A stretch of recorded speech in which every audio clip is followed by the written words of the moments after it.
तो fast question को जीवा। तो फास्ट होची which part of the Indian constitution deals with fundamental rights हला। तो फंडामेंटल राइट्स माने जानी थिबे हमर को मौलिक अधिकार जो सेटा को माने को पार्ट रे अछि पचारि छै हला। फास्ट जानी रखंतु कि आर्टिकल ना आर्टिकल केते रु केते 12 रु 35 मध्य रे अछि हला। 12 रु 35 बा हमें कहिताउ 12 रु 35 मध्य रे हमरो फंडामेंटल राइट्स लेखा होई छै हला कोठी हमरो इंडियन कॉन्स्टिट्यूशन रे। तो आर्टिकल तो जानिला 12 रु 35 तो को पार्ट रे पचारि छी। ऑप्शन रे अछि पार्ट ट्रिपल आई, पार्ट भी, पार्ट आई भी, पार्ट डबल आई। तो कोटा हबो आंसर ना जते बेले फंडामेंटल राइट्स रो कथा कहू छी राइट्स हला मन रखबे फंडामेंटल राइट्स ड्यूटीज न तो फंडामेंटल राइट्स रो जदी कहे ताहले सेटा हबो पार्ट ट्रिपल आई। और पार्ट आई भी रे हमर अछि डीपीएसपी कोन डीपीएसपी हला। और फंडामेंटल ड्यूटीज मध्ये अछि पार्ट आई भी ए रे और ताहले पार्ट 2 रे कोन अछि सिटीजनशिप अछि हला। एटा मन रखिबे सिटीजनशिप को पार्ट रे अछि हमरो पार्ट 2 रे। तो पार्ट 1 रे कोन अछि यूनियन एंड इट्स टेरिटरी माने यूनियन आउ टेरिटरी बाबद रे यूनियन सॉरी स्टेट आउ यूनियन टेरिटरी बाबद रे अछि सिटीजनशिप हला। तो एबे कोन फंडामेंटल राइट्स हमरो पार्ट ट्रिपल आई आर्टिकल 12 रु 35 मध्य रे मौलिक अधिकार अछि। नेक्स्ट अछि एबे तो डीपीएसपी डायरेक्ट तार full form cone directive principles of state policy.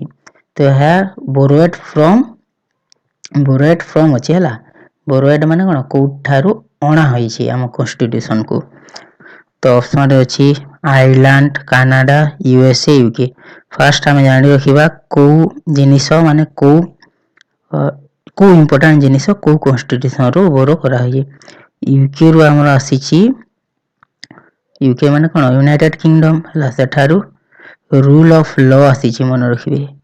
Rule of law किंबा सिटीजनशिप मध्ये हे गला कोठारु आसी छी यूके सिटीजनशिप मन रखिबे हला सेटा मध्ये यूके। यूएसए ठारु बहुत किछि आसी छी आ से मध्ये इंपोर्टेंट हो जे प्रिएम्बल हमर कोठारु आसी छी यूएसए कॉन्स्टिट्यूशन रो बोरो करा है छी माने आनी की मॉडिफाई करा है छी। आ कोन यूएसए रो आ कोन आसी छी ना हमरो फंडामेंटल राइट्स मध्ये आसी छी हला। कनाडा रो सेपरेशन ऑफ पावर हला पावर जो माने सेंटर और स्टेट मध्ये रे पावर डिस्ट्रीब्यूशन होई थाए तो सेटा पावर डिस्ट्रीब्यूशन ता मध्ये कनाडा रो आसी छी। और आयरलैंड रो आपन का आसी छी जो बहुत इंपोर्टेंट डीपीएसपी। तो आंसर कोडा हबो आयरलैंड किंबा ऑप्शन रे दे दिथिबो इरिश कॉन्स्टिट्यूशन देथिले मध्ये सेटा आयरलैंड बोली की मानिबे हला। नेक्स्ट अछि which article of the Indian Constitution abolishes untouchability। abolishes माने हटाइबा पई जोटा लेखा होई छी। तो अनटचेबिलिटी वर्ड एटा मन रखिबे ए वर्ड आसीला माने आर्टिकल 17 आडगु चली जिवे। तो आर्टिकल 17 रे हमर अछि अनटचेबिलिटी बा अस्पृश्यता जो कहिता ओडिया रे। तो आर्टिकल 19 रे अछि फ्रीडम ऑफ लाइफ एंड ना यह अछि फ्रीडम ऑफ 6 फ्रीडम दिया जाई छी माने फ्रीडम केतुटी दिया जाई छी 6 टी फ्रीडम दिया जाई छी आर्टिकल 19 फॉलो रे। तो से 6 टा मध्ये मन रखिबे freedom of speech, freedom of association, freedom to form association सेटा हला। तो एमिति करी 6 टी अछि तो मन रखिबे freedom to move any part of the country, freedom to कोन माने किछि भी ऑक्युपेशन करि परिबे हला। तो सेमिति 6 टी अछि मन रखिबे।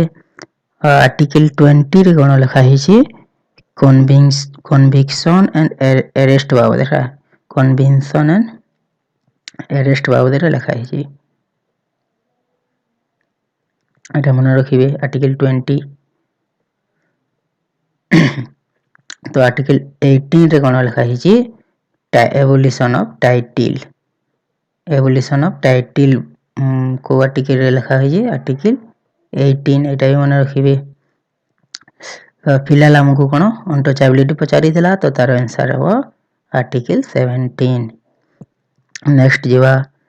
Who is regarded as the architect of Indian constitution रो आर्किटेक्ट किए आर्किटेक्ट माने जे निर्माण करंती बा निर्माता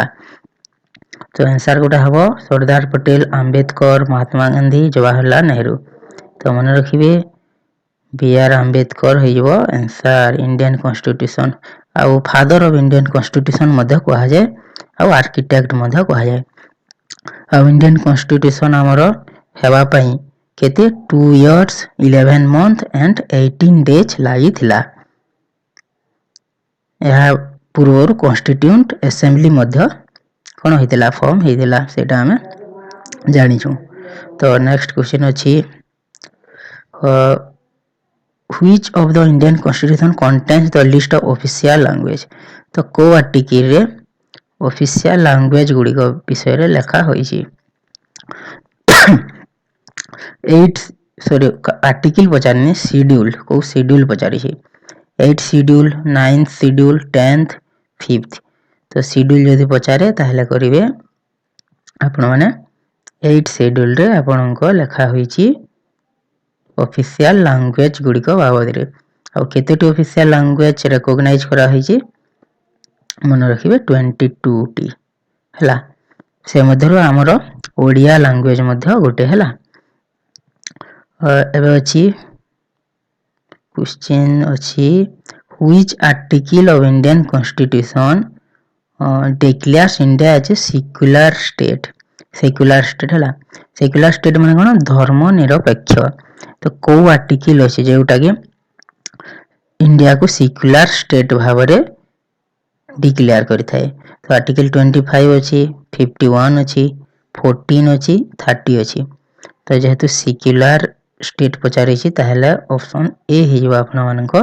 करेक्ट आंसर माने article 25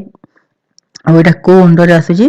right to freedom of religion जहा की फंडामेंटल राइट तो ता अंडर रे आसु छी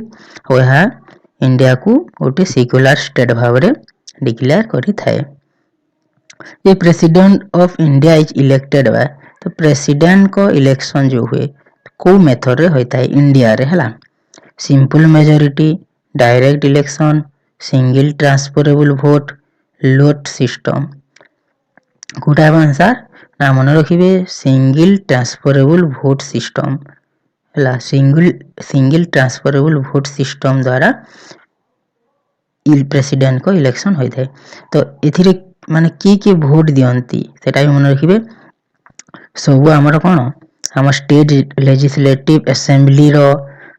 कोन होई गेले स्टेट लेजिस्लेटिव असेंबली रो सब स्टेट रो मेंबर बा हम तांको एमएलए कहिताउ एमपी तापर राज्यसभा रो सब मेंबर तो समस्त मिसी की प्रेसिडेंट को इलेक्ट करंती तो ता से प्रोसेस को कहा जाए single transferable vote direct election हम कोठी हुए माने विलेज स्तर रे जो पंचायत इलेक्शन सेटा डायरेक्ट इलेक्शन तो प्रेसिडेंट को इलेक्शन टा गोटे डायरेक्ट इलेक्शन नुहे हम इंडिया रे हला यूनियन एंड इट्स टेरिटरी एटा मु कहि जे आगर हला को आर्टिकल सॉरी को part union and its territory बाबद रे कहि थाए पार्ट 13 है तो जानिला फंडामेंटल राइट्स हला फंडामेंटल राइट एटा तो होनी एफआर लिखि दबा फंडामेंटल राइट होचे पार्ट 13 को पार्ट रे को माने कोन लेखा होचे सेटा मन रखिबे पार्ट आई भीतर डीपीएसपी पार्ट आई भी होचे हमरो directive principle of state policy तो पार्ट 1 हे जबा अपन मान को आंसर पार्ट 1 रे कोन लेखा हिची ना पार्ट 1 रे लेखा हिची union and its territory part 2 रे ताहले कोन लेखा हिची पार्ट 2 रे सिटीजनशिप सब पार्ट मन रखा पड़ो आपण मानू कोटा भी माने एग्जाम रे आसी जाउछि सिटीजनशिप बाबद लिखा होइछि पार्ट 2 रे। तो पार्ट 1 रे अछि यूनियन एंड इट्स टेरिटरी। तो आपण माने जदि चैनल रे नुआ अछंती ताहले वीडियो को गोटे लाइक करबा को मात्र गोटे सेकंड लागिवो। तो वीडियो को गोटे गोटे लाइक कर देबे समस्ते। तो नेक्स्ट क्वेश्चन अछि which article deals with equality before law. तो एटा तो जानि थिबे इक्वालिटी बिफोर लॉ को आर्टिकल रे लिखा होई जे आर्टिकल 16 रे लिखा होई जे कोन आर्टिकल 16 रे लिखा होई जे equality of opportunity in public employment. Word माने कीवर्ड मानन को मन रखिबे पब्लिक एम्प्लॉयमेंट माने पब्लिक जॉब रे जो दिया जाय सेथिरे इक्वालिटी मेंटेन करा जीवा उचित सेटा लिखा होई जे हम आर्टिकल 16 रे।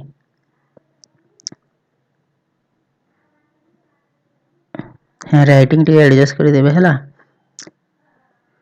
और आर्टिकल 14 रे कोन अछि आपण मन को इक्वालिटी बिफोर लॉ। तो आंसर हे जेबो आर्टिकल 14 इक्वालिटी बिफोर लॉ यदि पचारे आर्टिकल 14 करिवे। 13 रे तो किछि समिति नाही तो 15 इंपोर्टेंट 15 कोन फ्रीडम ऑफ माने इक्वालिटी इन मैटर ऑफ माने सब किछि कास्ट रिलीजन सेक्स जेंडर सब माने नै कि परिशेष रे सब इक्वल तार माने हला। तो आर्टिकल 15 मन रखिबे। तो आंसर इक्वालिटी बिफोर लॉ यदि पचारे आर्टिकल 14 मन रखिबे बहुत इंपोर्टेंट हला। The preamble of the Indian Constitution was inspired by which country?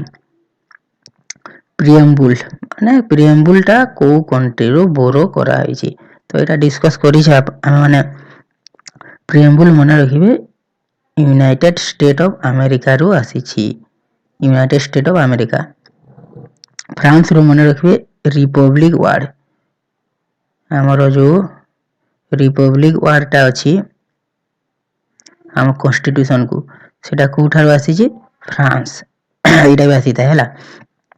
Australia रो आसी जे कॉन्करेंट लिस्ट माने कोन जो स्टेट आउ यूनियन लिस्ट स्टेट लिस्ट आ गुटे कोन रहिला कॉन्करेंट लिस्ट माने सेटा बोथ स्टेट रे भी आसी थाए आउ कोन सेंटर रे भी आसी थाए। कॉन्करेंट लिस्ट रो आईडिया टा आसी जे ऑस्ट्रेलिया रो। कनाडा रो कोन आसी जे सेपरेशन ऑफ पावर आउ किबा कहि परिबा डिस्ट्रीब्यूशन ऑफ पावर माने सेंटर आउ स्टेट मध्ये रे पावर डिस्ट्रीब्यूट हबो। प्रीएम्बल टा मन रखिले यूएसए कॉन्स्टिट्यूशन रो आसी छी आउ कोन आसी छी यूएसए रो फंडामेंटल राइट्स होइला इलेक्शन ऑफ प्रेसिडेंट आसी छी आइलैंड रो किबा कोनबा इम्पीचमेंट एटा आसी था एग्जाम रे प्रेसिडेंट को केमिति माने इम्पीचमेंट करा जाय सेटा आसी छी यूएसए रो। हम जुडिशियल सिस्टम आसी छी यूएसए रो बहुत इंपोर्टेंट हला जुडिशियल सिस्टम यूएसए हला। तो एगुडी को बहुत इंपोर्टेंट। नेक्स्ट जीवा राइट टू एजुकेशन अछि हला। तो को अमेंडमेंट फॉलो रे राइट टू एजुकेशन आसीला हम कॉन्स्टिट्यूशन को आर्टिकल 44 42 73 आ गोटे रहला 86। तो मन रखिबे राइट टू एजुकेशन जते बेले कहि देबो सेते बेले आपण सीधा 86 अमेंडमेंट आड़ को चली जिवे आ मसिहा जदी पचारे 2002 मसिहा को पले चली जिवे हला। 2002 मसिहा रे 86 अमेंडमेंट होइतिला जाहि राइट टू एजुकेशन को इंक्लूड करिथिला हम आर्टिकल कॉन्स्टिट्यूशन रे। 73 पंचायती राज छला विलेज लेवल रे पंचायती राज एटा पंचायती राज हला आर्टिकल कोडा आर्टिकल 73 42 रे बहुत किछि होइतला हला 42 अमेंडमेंट को सेति में मिनी कॉन्स्टिट्यूशन मध्ये कहा जाय मन रखिबे। 42 हमरो फंडामेंटल ड्यूटीज ऐड होइतला एजुकेशन हमरो ऐड होइतला कॉन्करेंट लिस्ट रे तो बहुत किछि। तो 44 अमेंडमेंट कोन होइतला हमरो हेला जो राइट टू प्रॉपर्टी सेटा रिमूव होइथिला 1970 मसिया मध्ये मन रखिदेबे 1978 रे 42 अमेंडमेंट मिनी कॉन्स्टिट्यूशन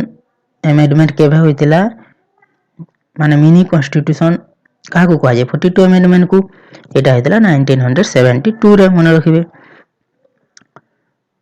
इम्पीचमेंट माने फास्ट जानंतु इम्पीचमेंट ऑफ प्रेसिडेंट कोन माने प्रेसिडेंट को केमिति रिमूव करा जाय तो एटा आसीची ए आइडिया टा कोठारो आसीची यूएसए रो हला बा अमेरिका रो आसीची तो को आर्टिकल पचारि छी 61 56 76 75 तो मन रखिबे जते बेले इम्पीचमेंट कथा जायली आसे प्रेसिडेंट रो सेते बेले आर्टिकल 61 होई जाय हला कोठारो आसीची impeachment of the president USA हला नेक्स्ट जिबा फाइनेंस कमीशन माने इंडिया रो जो फाइनेंस कमीशन कॉन्स्टिट्यूट करा जेबा कोन को जे कंस्ट्रक्ट करा जे तो को आर्टिकल फॉलो रे फर्स्ट जानि रखिबा आर्टिकल 356 कोन ता स्टेट इमरजेंसी हला एटा तो न तो कोटा हबन सर मन रखिबे फाइनेंस कमीशन जेतेले पचारे सेतेले करिवे आर्टिकल 280 माने 280 आर्टिकल फॉलो रे finance commission can be constructed or constitute in India under the article 280 ଆଉ କିଏ फाइनेंस कमीशन को किए कॉन्स्टिट्यूट करंती माने कहार कोन अछि अथॉरिटी अछि प्रेसिडेंट किए प्रेसिडेंट हला एटा मन रखिबे प्रेसिडेंट कॉन्स्टिट्यूट करंती आर्टिकल वो आर्टिकल 280 तो समस्त गोटे क्वेश्चन अच्छी आर्टिकल 262 कौन कहे है माने आर्टिकल 262 रे कौन लिखा होइछि माने से कीवर्ड टा लिखिदेवे को रिलेटेड खाली गोटे वर्ड रे मध्य आंसर दे पारिबे आर्टिकल 262 हला माने कौन लिखा होइछि माने स्पेशल कौन आर्टिकल 262 रे एटा गोटे बहुत इंपोर्टेंट हला आर्टिकल 262 कमेंट रे समस्त लिखिबे माने कहार पावर अछि टू डिसॉल्व द लोकसभा माने लोकसभा को डिसॉल्व करबा पई कहार अथॉरिटी अछि chief justice president prime minister speaker तो कोन हबा आंसर यार आंसर है जीवो प्रेसिडेंट हला president can dissolve the Lok Sabha next अछि which article provides for the amendment of the constitution माने अमेंडमेंट एटा को आर्टिकल रे लिखा है छी अमेंडमेंट जो हला को आर्टिकल पजारी छी अमेंडमेंट हम जानि छु माने कॉन्स्टिट्यूशन को बहुत थरो अमेंड करा जाई छी तो माने कोन मॉडिफाई किबा चेंज तो को आर्टिकल एटा लिखा होई छी तो आर्टिकल 368 मन रखिबे आर्टिकल 368 रे अमेंडमेंट विषय रे लिखा होई छी सेक्युलर वाज एडेड माने तीनोटी वर्ड माने हम प्रिएम्बल रे अछि मन रखिबे सेक्युलर सोशल